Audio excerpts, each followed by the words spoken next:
নমস্কার, আজকে আমি একটা ম্যাঙ্গো আর সুজি দিয়ে একটা রেসিপি করছি।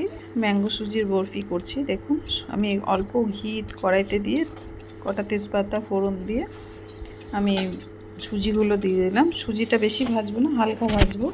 গ্যাসের ফ্লেমটা কম করে দিয়ে তারপর সুজিটা ভাজছি। এদিকে আমি ম্যাঙ্গোটাকে ছাড়িয়ে, আমগুলো পুরো ছাড়িয়ে মিক্সিতে দিলাম। মিক্সি গ্রাইন্ডার দিয়ে আর একটু দুধ দিলাম। দুধটা ফুটিয়ে গাঢ় করে নিয়েছিলাম, নিয়ে ওইটা মিক্সি গ্রাইন্ডারে গাঢ় করে গ্রেভির মতন করে নিলাম। এরপর উপরে যখন সুজিটা হালকা ভাজা হয়ে গেল, উপর থেকে একটু দুধ দিলাম, তারপরে ম্যাঙ্গো গ্রেভিটা দিয়ে দিলাম। দিয়ে নিয়ে এটাকে ভালো করে আমি নেড়ে ছেড়ে ভালো করে এটাকে মিক্সড করে নেব।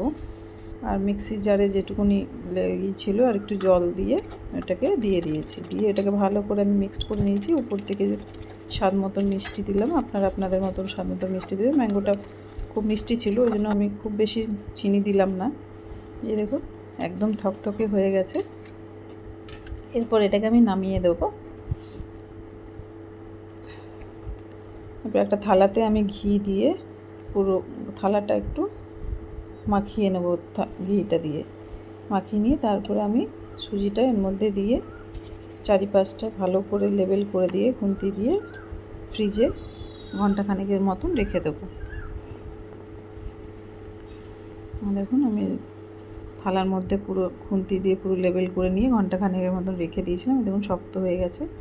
এরপর বরফির মতন কেটে কেটে ওপর থেকে কাজু দিয়ে সাজিয়ে দিলাম। এত সুন্দর খেতে হয়েছে, এত টেস্ট হয়েছিল না, কি বলবো আপনাদের। খুব ভালো খেতে হয়েছে।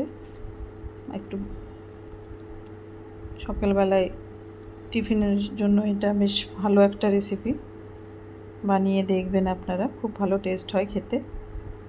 আপনাদের যদি ভালো লাগে বানাবেন, আর লাইক কমেন্ট শেয়ার করবেন। আপনাদের লাইক কমেন্ট শেয়ার আমাদের উৎসাহ বাড়ায়।